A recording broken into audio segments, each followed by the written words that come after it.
Hi and welcome along to AFTV Transfer Daily, the show that keeps up to date with players that have been linked with a January transfer move to Arsenal. Final time I'm going to be saying that this year, January transfer window, because it is, of course, deadline day. The day where the window, as they say, slams shut and you can't do no more deals until the summer. So this is it. This is the vitally important day. After today, that's it. You can't buy any more players. And big decisions for Arsenal today. You know, after last night's results, first of all, that was incredible. I mean, Liverpool slipping up. I know, listen, we've got no chance of getting the title, but thinking that Liverpool would take advantage of what Man City, they lost the day before, they didn't.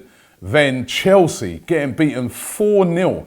And then Spurs, that was so heartbreaking. You know, 1-0 down, they came back to win 2-1. It could have been a brilliant night for Arsenal.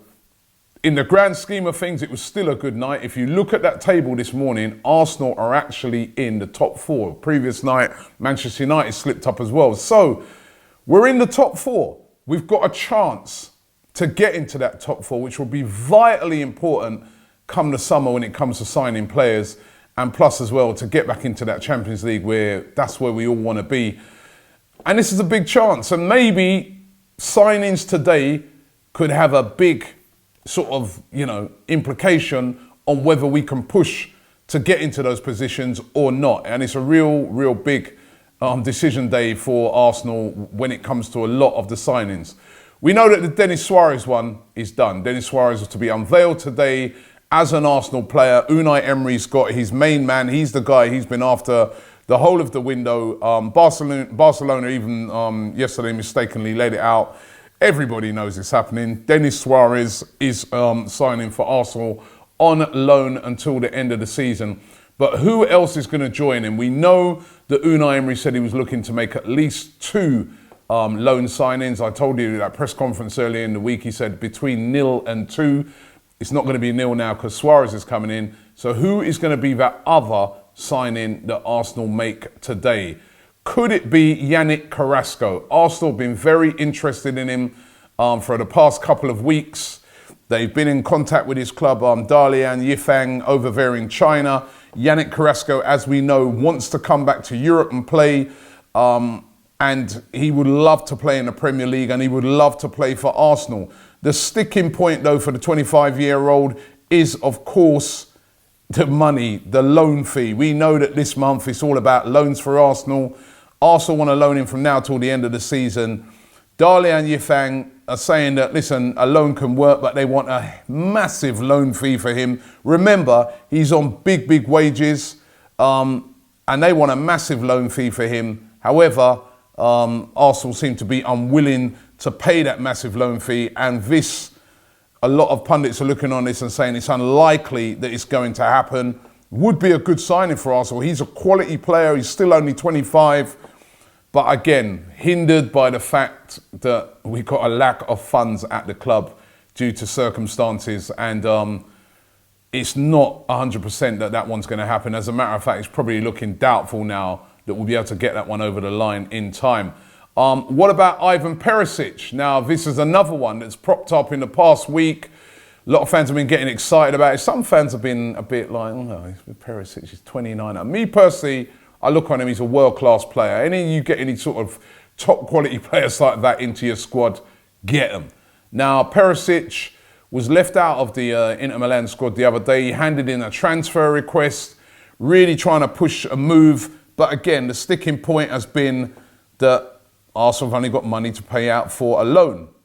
Inter want money, up front for the whole transfer fee. That's what they'd want ideally. Or they want a big loan fee and strong guarantees that Arsenal are going to buy. And there's a real sticking point on this one. And we see that today, Ivan Perisic has been included in Inter Milan's squad to play Lazio on Thursday. So that's starting to look very unlikely as well. Maybe Arsenal might go back for him in the summer. He'll be 30 by then. Will Arsenal be willing to lay out a massive amount of money on purchasing Ivan Perisic? Who knows? So he's a quality player, but it's starting to look a bit unlikely now that may happen. Listen, stranger things happen on deadline day. You never know. I've spoken to agents before in the past, and they're like, listen, just you can get a phone call out of the blue, and it's like a player available that you just can't turn down. But Perisic's starting to look a bit unlikely. Out of the three that Arsenal seem to be chasing at the moment, the one that seems the most likely is Christopher Nkunku of PSG, the 21-year-old midfielder who has worked under Unai Emery before, of course, at his time at PSG. This one looks like it could be a possibility. Arsenal still very interested in taking him from PSG on loan. PSG actively looking at lots of different midfield players as well at the moment, and may be willing to let Christopher Nkunku go out on loan from now until the end of the season. And as I said, a player that's played before under Unai Emery, and Emery is really looking to get his man. He's a strong midfield player, versatile as well, can play out wide, and Emery really thinks he's a player that could come in and freshen up that midfield and really do a good job in there. And, you know, who's to argue with him? Look at the signing of Guendouzi. He's been brilliant for Arsenal. So let's see how that Nkunku one works out. Really interesting one on the subject of PSG yesterday is that apparently PSG were trying to get Mesut Ozil on loan yesterday. We know that all about the problems between Mesut Ozil and Unai Emery this season. He did, of course, Mesut Ozil playing the game against Cardiff on Tuesday.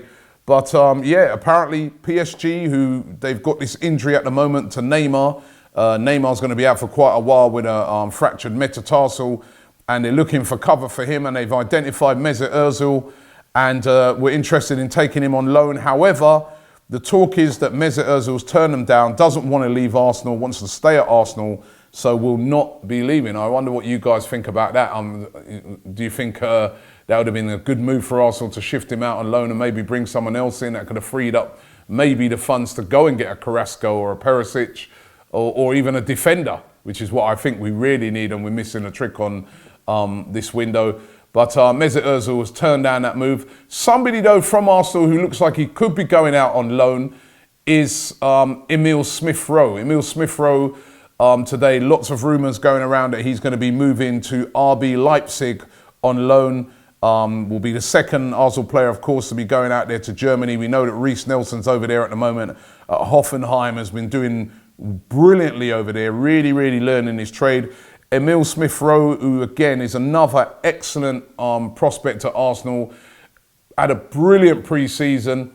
I saw him pre-season. I thought he was an excellent player. Has come in the Europa League, has done, and in the League Cup, done brilliantly again.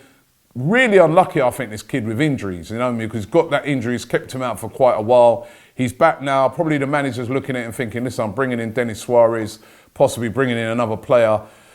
There's no more League Cup. His time playing's going to be limited.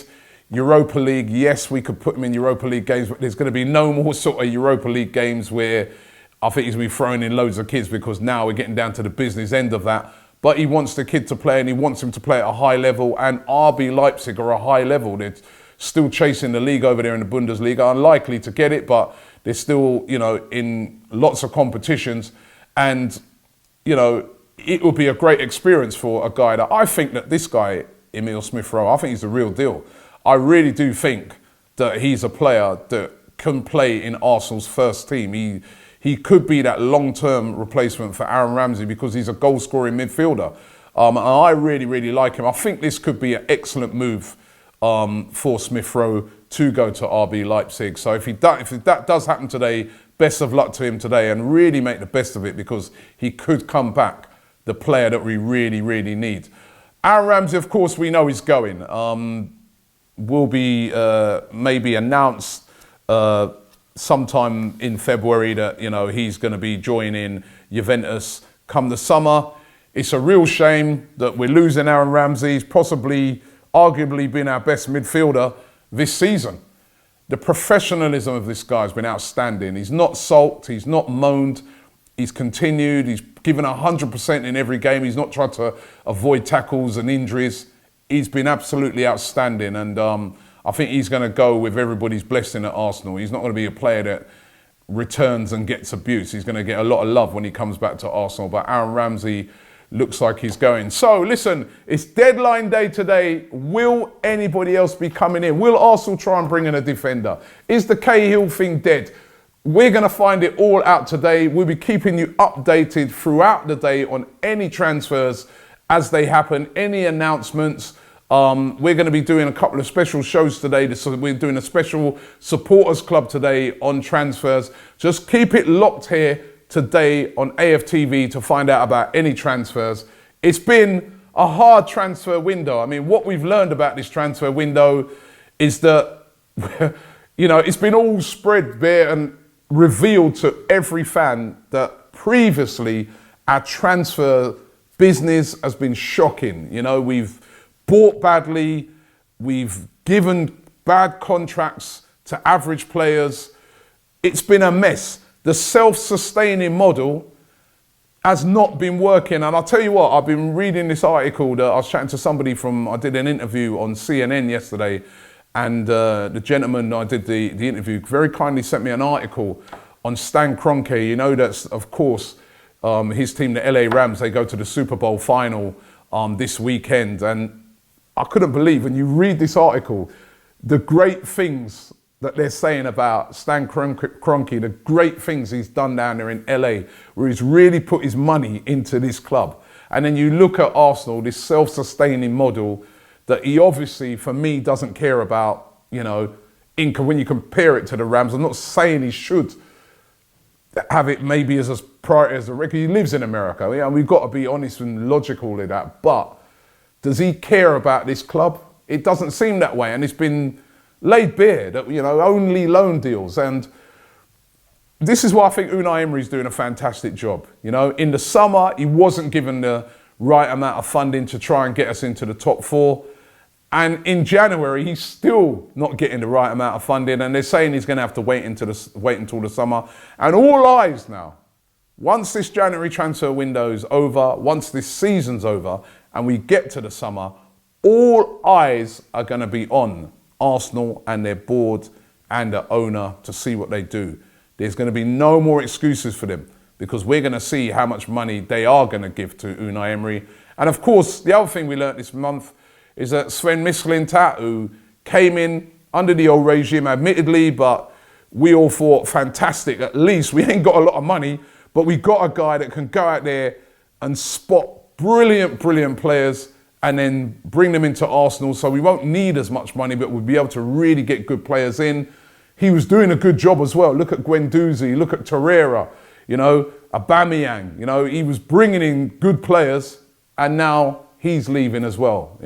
He's going to be leaving in February as well. And I think what we've learned from this January transfer window is that Arsenal's self-sustaining model at the moment is failing miserably and needs to be sorted out. However, if they could give him a couple of good signings today, who knows? Unai Emery might be able to work a miracle and get us into the top four. We sit in the top four today as I speak. Give him the right signings and maybe come May, we could be in that top four and back in the Champions League. Thanks for watching the show. Thank you for supporting this show throughout January. I really do appreciate it. Most of the days to do this show, I wake up 5:30 a.m. in the morning, doing all the research and preparation, then come into this absolutely freezing studio today. It's -4 outside. It feels about -6 inside here. I don't know how to put these t-shirts on, right? In this freezing cold. But listen, it's an absolute pleasure to do this show. It really is. The feedback I get off of you guys when I get out into the street and you're asking me about transfers and stuff like that, the amount of comments we get every single day, some brilliant comments as well with suggestions of players and people who literally give scouting reports on players, has been absolutely amazing. And I really want to thank you. This is now, the 5th, 6th year that I've been doing Transfer Daily. Since I had the idea for it, it's really one of my most enjoyable things I do on AFTV. And I really want to thank you for all the support on this show. And we will be back in the summer.